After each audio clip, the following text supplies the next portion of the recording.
Hello, welcome to the Chateau Diaries and to the final part of The Young Visitors, written by the 9-year-old Daisy Ashford at the end of the Victorian era.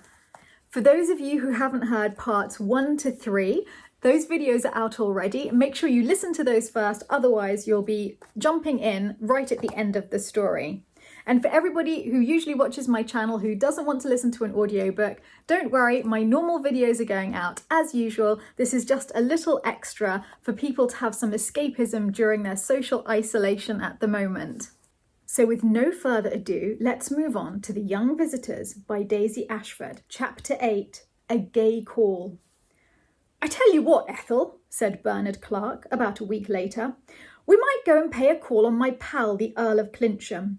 "Oh, do let's," cried Ethel, who was game for any new adventure. "I would dearly love to meet his lordship." Bernard gave a frown of jealousy at her rather mere words. "Well, dress in your best," he muttered. Ethel skipped into her bedroom and arrayed herself in a grass-green muslin of a decent cut, a lace scarf, long fawn-coloured kid gloves, and a muslin hat to correspond. She carried a parasol in one hand, also a green silk bag containing a few stray hairpins, a clean handkerchief, 5 shillings, and a pot of rouge in case. She looked a dainty vision with her fair hair waving in the breeze, and Bernard bit his lips rather hard, for he could hardly contain himself and felt he must marry Ethel soon. He looked a handsome sight himself, in some exquisite white trousers, with a silk shirt and a pale blue blazer, belt and cap.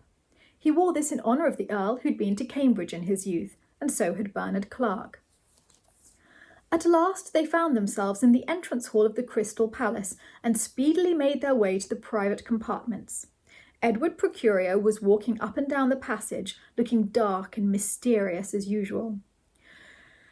"Is his lordship at home?" cried Bernard Clark cheerily. "Which one?" asked Procurio. "Many lords live here," he said scornfully. "Well, I mean the Earl of Clincham," said Bernard. "Oh, yes, he is in," responded Procurio, "and to the best of my belief, giving a party." "Indeed," ejaculated Bernard. "We've come in the nick of time, Ethel," he added. "Yes," said Ethel in an excited tone. Then they pealed on the bell and the door flew open. Sounds of laughter and comic songs issued from the abode, and in a second they were in the crowded drawing-room. It was packed with all the elite, and a stout duchess with a good-natured face was singing a lively song and causing much merriment. The Earl strode forward at the sight of 2 newcomers.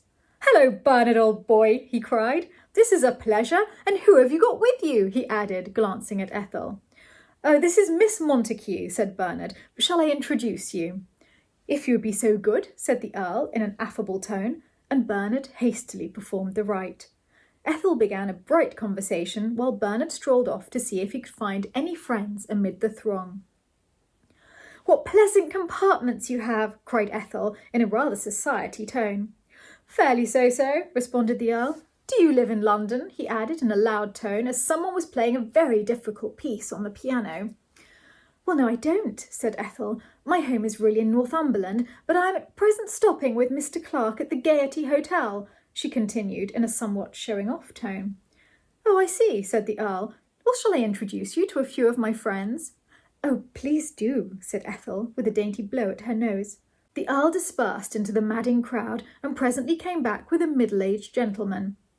"This is Lord Hyssop's," he said. "My friend Miss Montague," he added genially. Ethel turned a dull yellow.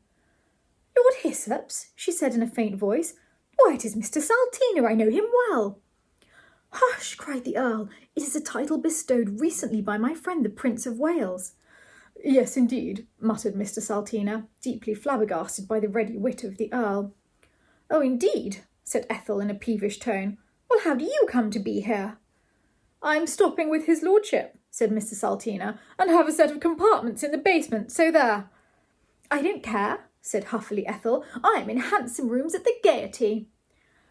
"Nothing could be nicer, I'm sure," struck in the Earl. "What do you say, Hyssop's, eh?"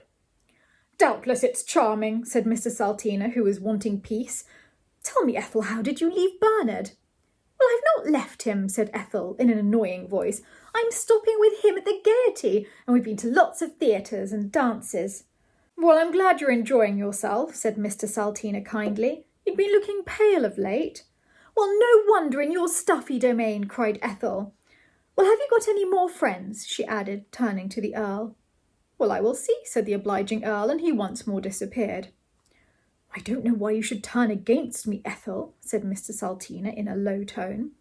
Ethel patted her hair and looked very sneery. Well, I call it very mysterious you going off and getting a title, said Ethel, and I think our friendship had better stop, as no doubt you will soon be marrying a duchess or something. Not at all, said Mr. Salteena. You must know, Ethel, he said, blushing a deep red. I always wished to marry you some fine day. This is news to me, cried Ethel, still peevish. But not to me, murmured Mr. Salteena, and his voice trembled in his chest. I may add that I have always loved you, and now I seem to do so madly, he added passionately. But I don't love you, responded Ethel. But if you married me, you might get to, said Mr. Salteena. I think not, replied Ethel, and all the same it's very kind of you to ask me. And she smiled more nicely at him. This is agony, cried Mr. Salteena, clutching hold of a table. My life will be sour grapes and ashes without you. Be a man, said Ethel in a gentle whisper, and I shall always think of you in a warm manner. Well, half a loaf is better than no bread, responded Mr. Salteena in a gloomy voice. And just then the Earl reappeared with a very brisk lady in a tight silk dress, whose name was called Lady Gay Finchling, and her husband was a general, but had been dead a few years. So this is Miss Montague, she began in a rather high voice. Oh yes, said Ethel, and Mr. Salteena wiped the foaming dew from his forehead. Little did Lady Gay Finchling guess she'd just disturbed a proposal of marriage. The Earl chimed into the conversation now and again, and Lady Gay Finchling told several rather witty stories to enliven the party. Then Bernard Clark came up and said they'd better be going. Well, goodbye, Clincham, he said. I must say I've enjoyed this party, most réchauffé I call it, don't you, Ethel? Most, cried Ethel. I suppose you often come, she added in a tone of envy to Lady Gay Finchling. Pretty often, said Lady G.F. Well, goodbye, as I see you're in a hurry to be off, and she dashed off towards the refreshment place. Goodbye, Ethel, said poor Mr. Salteena in a spasm, and he seized hold of her hand. You will one day rue your wicked words. Farewell, he cried emphatically. Oh, well, goodbye, said Ethel in a vague tone, and then turning to the Earl, she said, I've enjoyed myself very much, thank you. Please don't mention it, cried the Earl. Well, goodbye, Bernard, he added. I shall look you up some day at your hotel. Yes, do, muttered Bernard. Always welcome, Clincham, old boy, he added, placing his blue cricket cap on his head. And so saying, he and Ethel left the gay scene and once more oozed forth into the streets of London. Chapter 9. A Proposal. Next morning, while imbibing his morning tea beneath his pink silken quilt, Bernard decided he must marry Ethel with no more delay. I love the girl, he said to himself. She must be mine, but I somehow feel I cannot propose in London. It would not be seemly in the city of London. We must go for a day in the country, and when surrounded by the gay twittering of the birds and the smell of the cows, I will lay my suit at her feet. And he waved his arm wildly at the gay thought. Then he sprang from his bed and gave a rat-tat at Ethel's door. Are you up, my dear? He called. Well, not quite, said Ethel, hastily jumping up from her downy nest. Be quick, cried Bernard. I have a plan to spend a day near Windsor Castle, and we will take our lunch and spend a happy day. Oh, hurrah, shouted Ethel. I shall soon be ready, as I had my bath last night, so won't wash very much now. No, don't, said Bernard, and added in a rather fervent tone through the chink of the door, You're fresher than the rose, my dear. No soap could make you fairer. Then he dashed off, very embarrassed, to dress. Ethel blushed and felt a bit excited as she heard the words, and she put on a new white muslin dress in a fit of high spirits. She looked very beautiful, with some red roses in her hat, and the dainty red rouge in her cheeks looked quite the thing. Bernard heaved a sigh, and his eyes flashed as he beheld her, and Ethel thought to herself what a fine type of manhood he represented, with his nice thin legs in pale brown trousers and well-fitting spats, and a red rose in his buttonhole, and rather a sporting cap which gave him a great air, with its quaint check and little flaps to pull down if necessary. Off they started, the envy of all the waiters. They arrived at Windsor very hot from the journey, and Bernard at once hired a boat to row his beloved up the river. Ethel could not row, but she much enjoyed seeing the tough, sunburnt arms of Bernard tugging at the oars as she lay among the rich cushions of the dainty boat. She had a rather lazy nature, but Bernard did not know of this. However, he soon got dog-tired and suggested lunch by the mossy bank. "Oh, yes," said Ethel, quickly opening the sparkling champagne. "Don't spill any," cried Bernard as he carved some chicken. They ate and drank deeply of the charming viands, ending up with meringues and chocolates. "Let us now bask under the spreading trees," said Bernard in a passionate tone. "Oh, yes, let's," said Ethel, and she opened her dainty parasol and sank down upon the long green grass. She closed her eyes, but she was far from asleep. Bernard sat beside her in profound silence, gazing at her pink face and long wavy eyelashes. He puffed at his pipe for some moments while the larks gaily carolled in the blue sky. Then he edged a trifle closer to Ethel's form. "Ethel," he murmured in a trembly voice. "Oh, what is it?" said Ethel, hastily sitting up. "Words fail me," ejaculated Bernard hoarsely. "My passion for you is intense," he added fervently.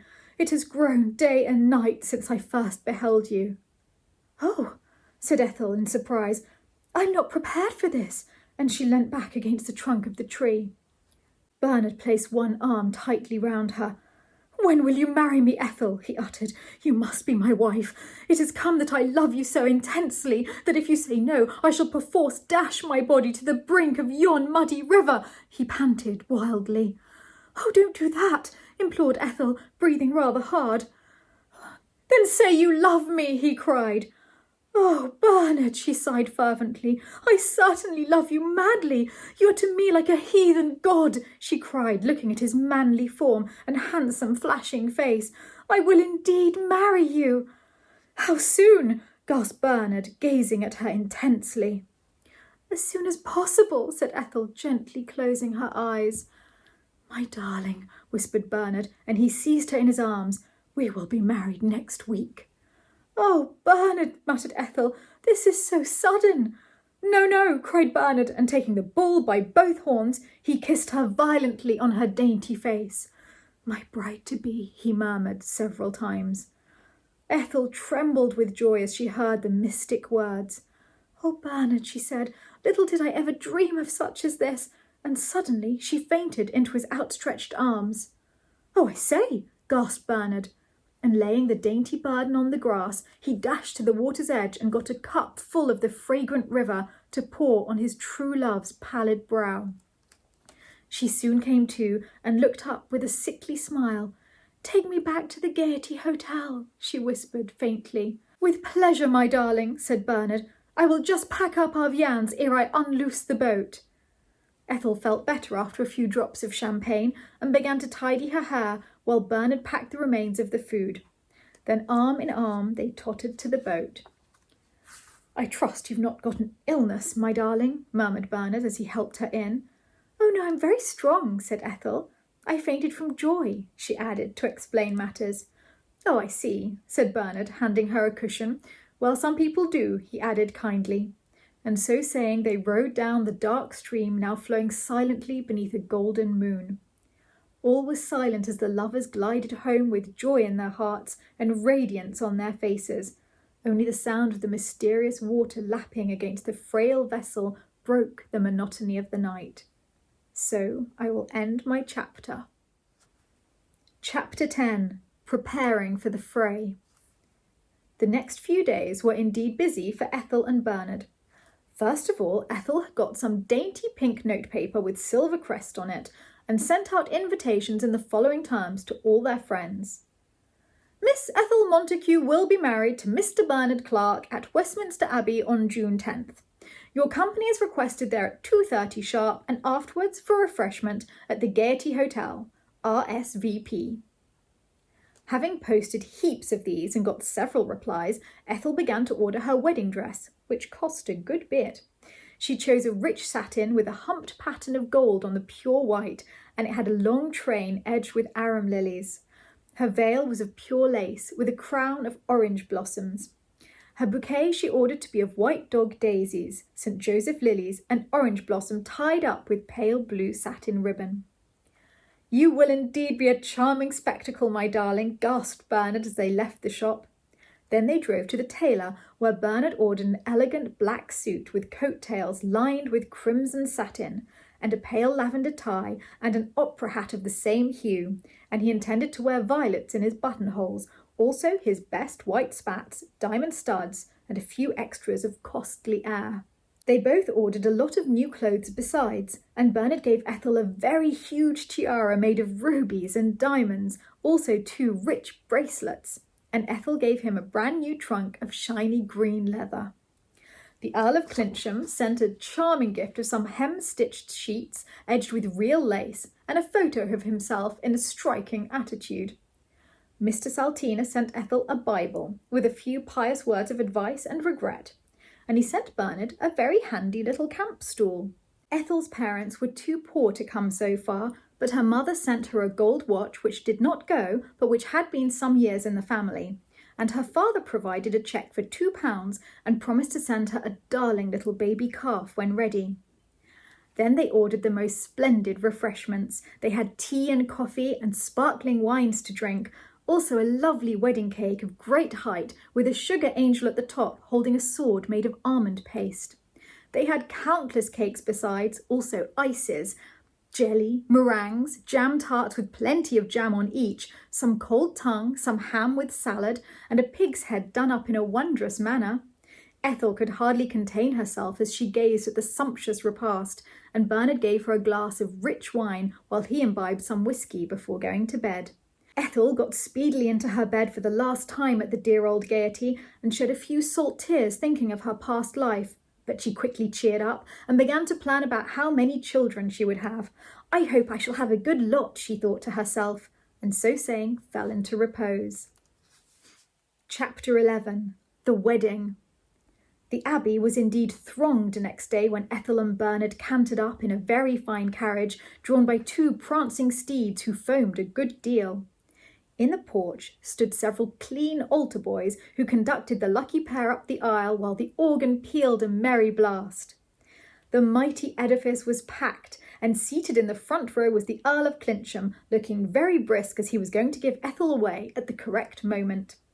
Beside him sat Mr. Saltina, all in black, and looking bitterly sad, and he ground his teeth as Ethel came marching up. There were some merry hymns, and as soon as Ethel and Bernard were won, the clergyman began a sermon about Adam and Eve and the serpent, and Mr. Saltina cried into his large handkerchief, and the Earl kept on nudging him, as his sniffs were rather loud. Then the wedding march pealed forth, and down the church stepped Ethel and Bernard as husband and wife. Into the cab they got, and speedily dashed off to the gaiety. The wedding refreshments were indeed a treat to all, and even Mr. Saltina cheered up when he beheld the wedding cake and sparkling wines. Then the Earl got up and made a very fine speech about marriage vows and bliss, and he quoted several good bits from the Bible, which got a lot of applause. Bernard replied in good round terms. "I thank your lordship for those kind remarks," he said in clear tones. "I expect we shall be happy as a lark. I hope you will all be ditto some day." "Hear, hear," muttered a stray lady in the crowd, and down sat Bernard while Ethel went up to change her wedding garment for a choice pink velvet dress with a golden girdle and a very chic toque.